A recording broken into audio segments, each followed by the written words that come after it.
नमस्कार, मैं हूं पूजा सिंह और आप देख रहे हैं अपना उत्तर प्रदेश का ये खास बुलेटिन। चलिए बुलेटिन की शुरुआत करेंगे उत्तर प्रदेश की कुछ खास बड़ी खबरों के साथ। तो वहीं दिल्ली से खबर सामने आ रही है, जहां पीएम मोदी से मिलेंगे सीएम योगी। पीएम आवास पर शाम 5 बजे करेंगे मुलाकात। पीएम से चर्चा के बाद राष्ट्रपति से करेंगे मुलाकात। उपराष्ट्रपति से भी मिलेंगे सीएम योगी आदित्यनाथ। तो वहीं आपको बताते चले, उपराष्ट्रपति से मिलेंगे सीएम योगी, साथ ही पीएम मोदी से भी मिलेंगे। वहीं आपको बताते चले, खबर सामने आ रही है, जहां पीएम मोदी से मिलेंगे सीएम योगी आदित्यनाथ। साथ ही पीएम आवास पर शाम 5 बजे करेंगे मुलाकात। पीएम से चर्चा के बाद राष्ट्रपति से मुलाकात करेंगे। वहीं पीएम आवास पर शाम 5 बजे करेंगे मुलाकात। पीएम से चर्चा के बाद राष्ट्रपति से मुलाकात भी कर सकते हैं। वहीं उपराष्ट्रपति से भी मिलेंगे सीएम योगी आदित्यनाथ, जहां कई अहम मुद्दों को लेकर चर्चाएं भी संभावित बताई जा रही है। साथ ही आपको बताते चले, पीएम से भी मुलाकात करेंगे। साथ ही विकास को लेकर कई अहम मुद्दों पर इस मीटिंग के दौरान चर्चाएं हो सकती है। तो ये आपको बताते चले, उत्तर प्रदेश के मुख्यमंत्री योगी आदित्यनाथ शाम प्रधानमंत्री नरेंद्र मोदी से मुलाकात करेंगे। बैठक शाम 5 बजे प्रधानमंत्री आवास पर होगी। तो वहीं बताया जा रहा है कि मुलाकात के दौरान दोनों नेताओं के बीच प्रदेश के विकास कार्यों, आगामी योजनाओं और राजनीतिक हालात पर चर्चा हो सकती है। तो वहीं आपको बताते चले, उपराष्ट्रपति से भी मिलेंगे सीएम योगी आदित्यनाथ। पीएम से चर्चा के बाद राष्ट्रपति से भी करेंगे मुलाकात। साथ ही आपको बताते चले, प्रदेश के विकास को लेकर भी कई अहम मुद्दों पर चर्चाएं इस मीटिंग के दौरान हो सकती है। वहीं पीएम मोदी से मुलाकात के बाद सीएम योगी राष्ट्रपति द्रौपदी मुर्मू से शिष्टाचार भेंट करेंगे। इसके बाद वे उपराष्ट्रपति से भी मुलाकात करेंगे। माना जा रहा है कि इन बैठकों का सिलसिला आने वाले महीनों में होने वाले महत्वपूर्ण कार्यक्रमों और केंद्र राज्य समन्वय से जुड़ा है। तो वहीं आपको बता दें, उपराष्ट्रपति से भी मुलाकात कर सकते हैं। साथ ही और पीएम मोदी से भी कई अहम मुद्दों को लेकर चर्चाएं हो सकती हैं। साथ ही पीएम मोदी से भी मिलेंगे सीएम योगी आदित्यनाथ और इस मुलाकात के दौरान कई अहम मुद्दों पर चर्चाएं हो सकती है।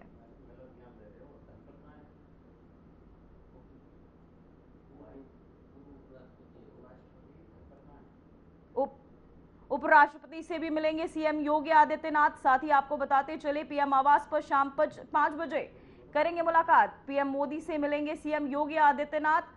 साथ ही आपको बताते चले, इस मुलाकात के दौरान उपराष्ट्रपति से कई अहम मुद्दों पर चर्चाएं भी कर सकते हैं।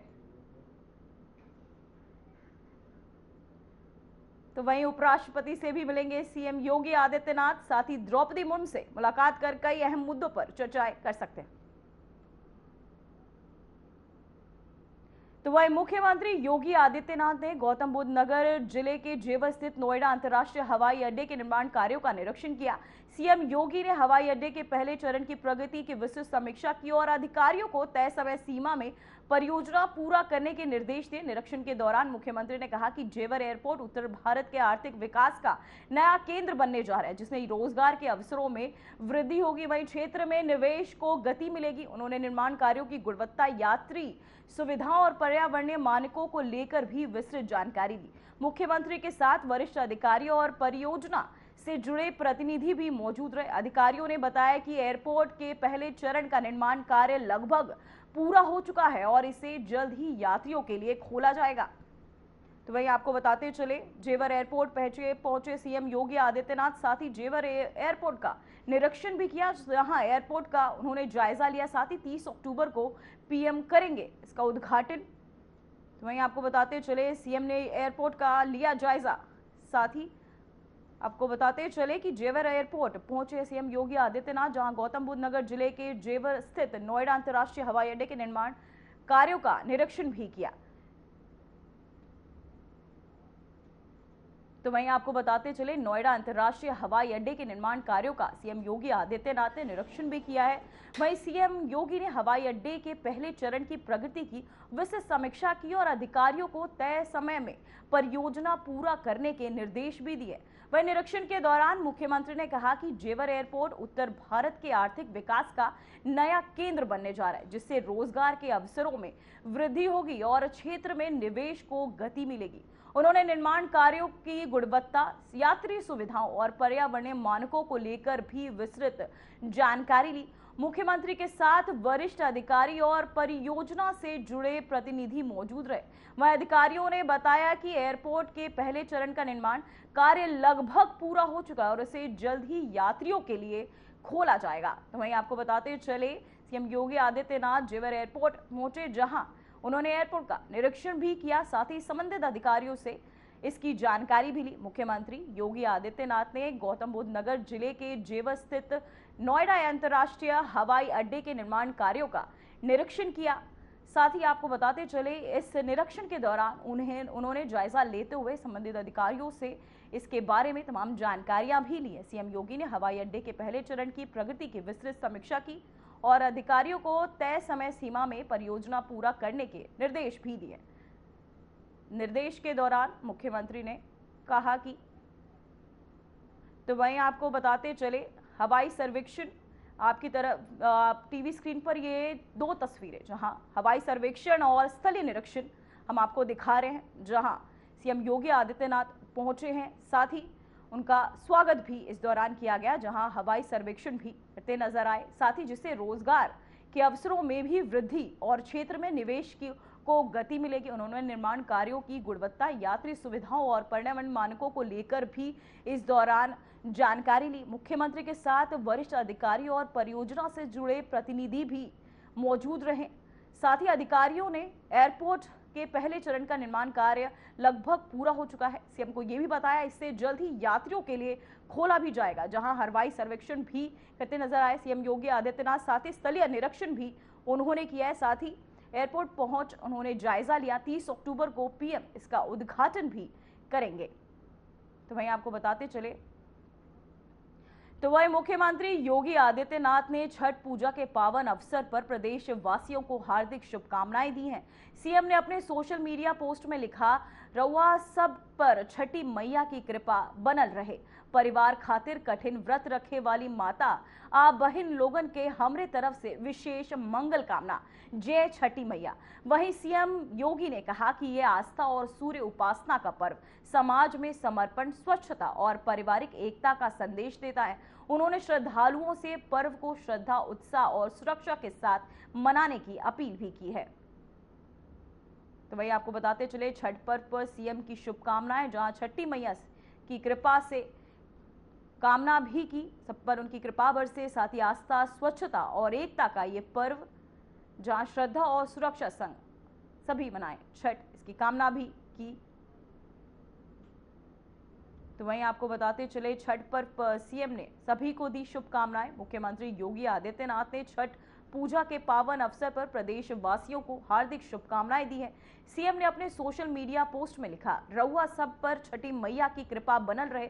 परिवार खातिर कठिन व्रत रखे वाली माता आ बहन लोगन के हमरे तरफ से विशेष मंगल कामना। जय छठी मैया। वहीं सीएम योगी ने कहा कि ये आस्था और सूर्य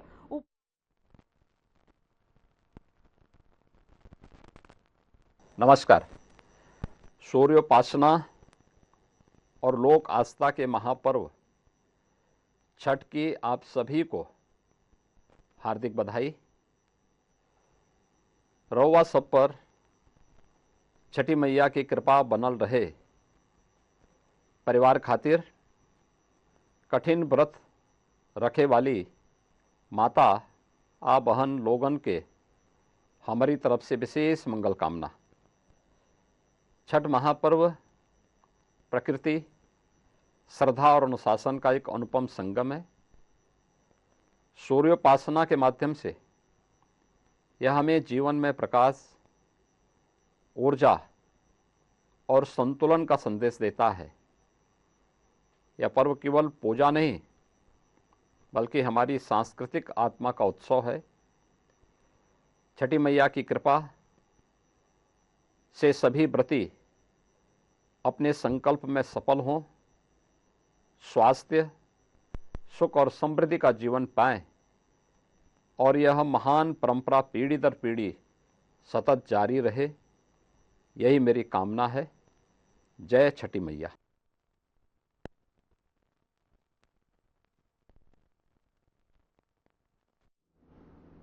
तो वहीं अयोध्या से खबर सामने आ रही है, राम मंदिर पर ध्वज स्थापना करेंगे पीएम। 25 नवंबर को अयोध्या में जुटेंगे दिग्गज नेता। प्राण प्रतिष्ठा की तरह अयोध्या में होगा कार्यक्रम। ध्वज स्थापना के बाद शुरू होगा बीजेपी का अभियान। तो वहीं आपको बताते चले, प्रधानमंत्री नरेंद्र मोदी 25 नवंबर को अयोध्या में राम मंदिर पर ध्वज स्थापना करेंगे। इसके साथ ही बीजेपी के कद्दावर नेताओं का भव्य जमावड़ा भी आयोजित होगा। कार्यक्रम प्राण प्रतिष्ठा की भव्यता के अंदाज में होगा और ध्वज स्थापना के बाद बीजेपी का अभियान भी शुरू होगा। साथ ही दुनिया की सबसे बड़ी स्काउट गाइड जम्बूरी का आयोजन भी किया जाएगा, जिसमें 35,000 से अधिक कैडेट्स शामिल होंगे। इसके अलावा विकसित उत्तर प्रदेश अभियान की सफलता और जनता से प्राप्त 50 लाख से अधिक सुझावों की जानकारी भी साझा की जाएगी। वह राम मंदिर पर ध्वज स्थापना करेंगे पीएम। साथ ही आपको बताते चले, स्थापना के साथ ही अयोध्या में बीजेपी नेताओं का जमावड़ा जो है देखने को मिलेगा। साथ ही 25 नवंबर को अयोध्या में जुटेंगे दिग्गज नेता, जहां प्राण प्रतिष्ठा की तरह अयोध्या में होगा कार्यक्रम। ध्वज स्थापना के बाद शुरू होगा बीजेपी का अभियान। वही राम मंदिर पर ध्वज स्थापना, जिसके साथ ही आपको बताते चले, राम मंदिर पर ध्वज स्थापना करेंगे पीएम, जहां 25 नवंबर को अयोध्या में जुटेंगे दिग्गज नेता। साथ ही प्राण प्रतिष्ठा की तरह ही आपको बताते चले, इसे भव्य बनाया जाएगा, जहां राम मंदिर पर ध्वज स्थापना करेंगे पीएम। और साथ ही आपको बताते चले, राम मंदिर पर ध्वज स्थापना और साथ ही कई बड़े दिग्गज नेताओं का जमावड़ा भी इस दौरान देखने को मिलेगा। तो वही खबर मैनपुरी से, जहां बिहार चुनाव को लेकर बीजेपी नेता जयवीर सिंह ने कहा कि बिहार में लालू यादव ने अपने शासनकाल में जंगल राज कायम किया। उन्होंने कहा कि जनता अब इस तरह की परिस्थितियों को दोबारा नहीं सहने वाली है। बिहार चुनाव में विपक्षी गठबंधन यानी गठबंधन की हवा अब पूरी तरह निकल चुकी है। उन्होंने दावा किया कि बिहार की जनता इस बार एनडीए सरकार बनाने जा रही है। उन्होंने कहा, MY फैक्टर को कोई जादू नहीं चलेगा और जनता अब सच्चाई पहचान रही है और विकास को चुन रही है। साथ ही आपको बताते चले, बीजेपी नेता जयवीर सिंह का यह बयान सामने आया, जहां लालू ने जंगल राज बनाया। उन्होंने ये कहा, साथ ही बिहार में एनडीए सरकार अब बन रही है। तो वहीं आपको बताते चले, खबर सामने आ रही है, जहां लालू ने जंगल राज बनाया, ये उनका बयान, जयवीर का बयान जो है सामने आया है, जहां बिहार में एनडीए सरकार बन रही है। उन्होंने ये दावा भी किया है। साथ ही लालू ने जंगल राज बनाया, जयवीर सिंह का ये बयान जो है सामने आया।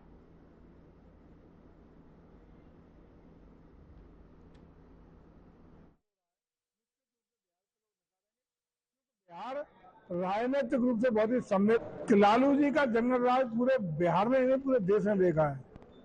जिस तरीके से वहाँ अराजकता का माहौल, जमीनों पर कब्जे, चौथ वसूली, नौकरियों के नाम पर धन वसूली, नौकरियों के नाम पर जमीनों पर मामले को लेकर लालू जी सजा याफ्ता है।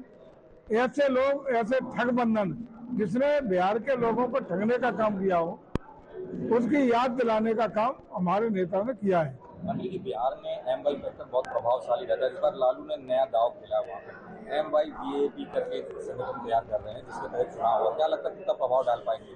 देखिए, मुझे लगता है कि जातवाद से ऊपर उठ के राष्ट्रवाद चलेगा, जातवाद से ऊपर उठ करके विकासवाद चलेगा। राष्ट्रवाद, विकासवाद, लोगों को, वहाँ के नौजवानों को रोजी रोटी, संसाधन, विकसित भारत बनाने का संकल्प, वहाँ का मजबूत कानून का राज, इन चीजों को लेकर चलेगा। और ये जातवाद का जो प्रयास हो रहा है, निश्चित रूप से बिहार के लोग नकारेंगे, क्योंकि बिहार राजनीतिक रूप से बहुत ही संवेदनशील और अग्रणी प्रदेश रहा है और उसने हमेशा राष्ट्र को नई लीडरशिप देने में, नया भारत बनाने में एक संवेदनशील और जिम्मेदार राज्य की भूमिका निभाई है। कि लालू तो वही खबर सीतापुर से, जहां राजा कॉलेज मैदान में 2 दिवसीय फुटबॉल प्रतियोगिता का शुभारंभ हुआ। कार्यक्रम का उद्घाटन सांसद राकेश राठौर गुरु ने किया। इस दौरान खिलाड़ियों में जोश और उत्साह का माहौल भी देखने को मिला। प्रतियोगिता का फाइनल मुकाबला 26 अक्टूबर को खेला जाएगा, जिसके बाद विजेता टीम को पुरस्कृत भी किया जाएगा। सांसद ने खिलाड़ियों का उत्साहवर्धन करते हुए कहा कि खेल युवाओं के सर्वांगीण विकास के लिए जरूरी है।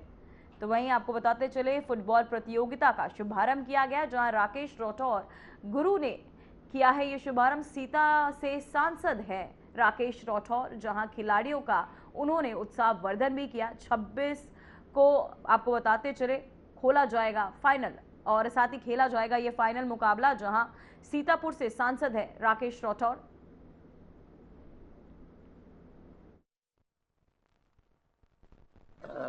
विगत वर्ष पिताजी की स्मृति में हम लोगों ने जीआईसी ग्राउंड पे फुटबॉल टूर्नामेंट का आयोजन किया था, जिसमें राज भाई, रियाज भाई और जितने भी फुटबॉल प्रेमी थे, विश्वीर भाई, सब लोगों ने बढ़ चढ़ के हिस्सा लिया था। आज ये 2 दिवसीय फुटबॉल टूर्नामेंट का उद्घाटन है। आज ये शुरुआत है, कल समापन है, तो उसी का भी उद्घाटन मैच होने जा रहा है शाहजहांपुर और लखनऊ के बीच में। और बाहर की भी टीमें, जिले की भी टीमें सब मिलकर खेलेंगी कल तक। कल हमारे इस कार्यक्रम में दीपक सिंह पूरे एमएलसी रायबरेली मुख्य अतिथि हैं, जो पुरस्कार वितरण के लिए आएंगे। बीजेपी भी कराती रहती है खेलो इंडिया, और आपको भी देखकर लग रहा है कहीं ना कहीं आप पहले से इस तरीके कार्यक्रम करते रहे, तो क्या कहेंगे? बीजेपी तो खेल करने के लिए खेलो इंडिया करती है, हम लोग खेलों के लिए खेलते हैं। बीजेपी तो खेलो इंडिया उनका खेल है करना, इस विचारधारा के साथ कर रहे हैं। अभी सांसद खेल प्रतियोगिता चल रही थी उनके यहाँ, शर्म की बात है, सांसद के नाम पे आप खेल का कार्यक्रम करते हैं और सांसद को आमंत्रित नहीं करते हैं। तो इस सोच के लोग जो हैं, जिनकी खेल के प्रति इतनी घटिया सोच हो, इतनी गिरी हुई मानसिकता हो, वो खेल को कितना आगे उठाएंगे तो सब जग जाहिर है। खिलाड़ियों के लिए कोई संदेश?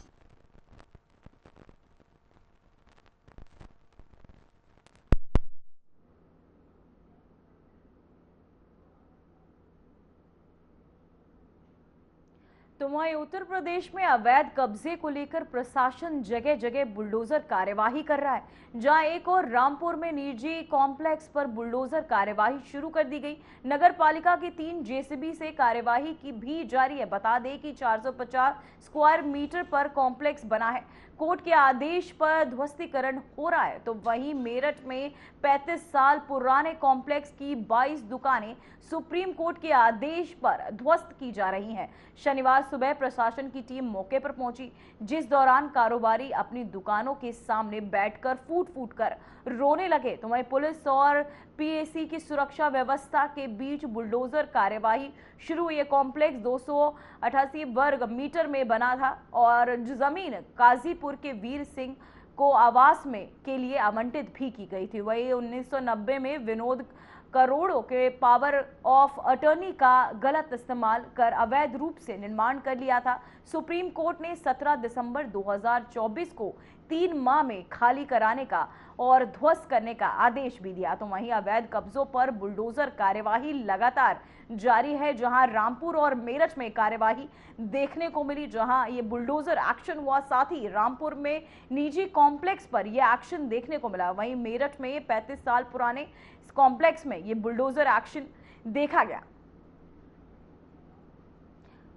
तो वहीं रुक करेंगे अगली खबर का, जहां लखनऊ पुलिस पर जानलेवा हमला में दर्जन पुलिस कर्मी घायल हुए। तो वहीं सुशांत गोल्ड सिटी थाने में पुलिस पर हमला, हिरासत में लिए गए आरोपी को छोड़ने के बाद ये बवाल सामने आए। वहीं आक्रोशित लोगों ने थाने में पुलिस पर किया हमला। वरिष्ठ अधिकारी और कई थानों की फोर्स मौके पर मौजूद। वहीं गेस्ट हाउस में युवक की लाश मिलने का ये मामला सामने आया, जहां परिजनों ने युवक की हत्या का लगाया था आरोप। वहीं एक आरोपी को थाने से पुलिस को छोड़ने का आरोप लगा है। वहीं राजधानी लखनऊ के सुशांत गोल्ड सिटी थाने में बीती रात उस समय हंगामा मच गया जब गेस्ट हाउस में युवक की लाश मिलने के मामले में हिरासत में लिए गए एक आरोपी को पुलिस द्वारा छोड़े जाने की बात पर आक्रोशित लोगों ने थाने पर हमला कर दिया। घटना में दर्जन भर अधिक पुलिसकर्मी घायल हो गए।